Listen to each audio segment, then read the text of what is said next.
কাকা আমার তো একটা হেল্প করতে হইব। কি হয়েছে?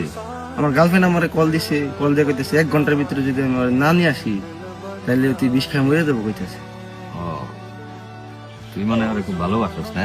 অবশ্যই ভালোবাসি, আমার অনেক ভালোবাসস না? বাসি। 1 ঘন্টা মর বা এই যে আমি তোর কিছু কথা ঘুম, এই কথাটি শোনার পর মনে হয় তোর এই ভালোবাসাটা থাকবো না আমার প্রতি। কে কাকা? শুনবি কথাটি? বলো তুমি। তুই কি করস? বেকার বাপের থেকে বেকার।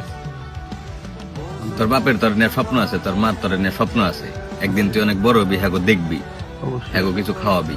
তোর বয়স কত এখন? 16-17। এই বয়সটা হইলে মনটা থাকে আয়নার মতো, যে সামনে এসে দাঁড়ায় ওরে মনে কর অনেক ভালো লাগে, বা মনে হয় যে ওরে স্যার আমি বাঁচুম না, বা আমি তোর অনেক ভালোবাসি। আমি তোর একটা কথা কই, আমাগো সিনিয়ররা ভুল করছে।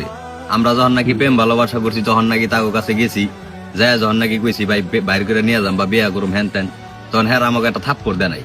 থাপ্পড় না দেখার উল্টা কি কইছে জানোস?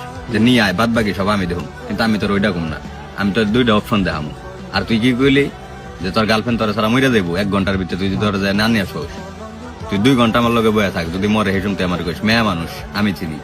আমার কথা হইলাম তামিম, আমি যে ভুল করছি ওই ভুলটা অন্য কেউ জানি না করে, বা আমি যে আগুনে জ্বলছি ওই আগুনে জানি অন্য কেউ না জ্বলে। এই গার্লফ্রেন্ডও বাইচা থাকবো, তোরও কেরিয়ার হইব, যদি তুই নাকি এই পরিস্থিতি না নেস। কাকা আমার অনেক ভালোবাসে। হ্যাঁ ভালোবাসে, মেয়েদের ভালোবাসা বেশি দিন থাকে না। তুই বিশ্বাস নইলে তুই যদি আজকে ওরে ছেড়ে দে, দেখ সর্বোচ্চ 15 দিন, এর ভিতরে হয়তো ও একবারে সিঙ্গেল হয়ে দেবো, নইলে অন্য কেউ এর ভিতরে ভালোবাসা ফেলেবো। বা কিছুদিন পর ওর বাপ মায় যখন নাকি কেউ লগে বিয়া দিয়ে দিব, তখন বিয়া বসে একবারে সুখ শান্তিতে বসবাস করবো। তুই বুঝতে পারবি না যে তুই ওর জীবনে কোনদিন ছিলি বা ছিলি, এরকম কোনো চিন্তা ভাবনায় থাকবো না ওর ভিতরে। এটা হলো মেয়ে মানুষ।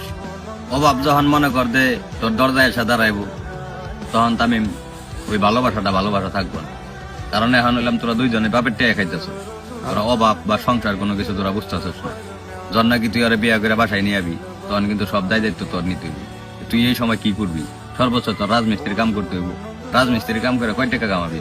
সর্বোচ্চ 450, 500, 600 টাকা দিয়ে আজকাল কি হয়? কিছুই হয় না। তোর বোর জামা কাপড় লাগবো, এটা ফেসিয়াল করার লেগে এটা কিছু লাগবো, তোর একটা জিনিস ঘুরতে মন চাইবো, ঠিক তখন কি হয়ে দাঁড়াইবো জানোস? তখন তোর বউ মনে করে অনুভব করবো যে আল্লাহর ওর সাথে আইসা মনে হয় আমার ভুলই হইলো, বা আমি যদি আর 4-5 বছর পরে বিয়ে বসতাম তাহলে মনে হয় আমি একটু ভালো জায়গায় যেতে পারতাম। এদিক দিয়ে কিন্তু তোর কেরিয়ার শেষ। বাই চান্স, আল্লাহ না করুক, বাই চান্স যদি তোর বউ তোর ছেড়ে চলে যায়, তখন কিন্তু তোর ইকুলো গেল, উকুলো গেল, তোর লেখাপড়াও গেল, তোর মনে করে কর্মজীবনটাও চলে গেল, আবার তুই তোর বাপ মার কাছেও গেল। কি দরকার? বাদ দে না, একটা মেয়ের লিগে তুই এত কিছু জীবন থেকে এত আনন্দ ফুর্তি ছেড়ে দিবি কেন? একটা কথা মনে রাখিস, তুই এলাম হ্যাঁ একটা ফুলের কলির মতো, তোর জীবনটা কেবল ফুটতে আছে। আমার জীবন যেভাবে নষ্ট হয়েছে, আমি চাই না তোর জীবনটা এভাবে নষ্ট হয়ে। অতএব তুই তোর ফুল ধারে সুন্দর করে ফুটবার দে।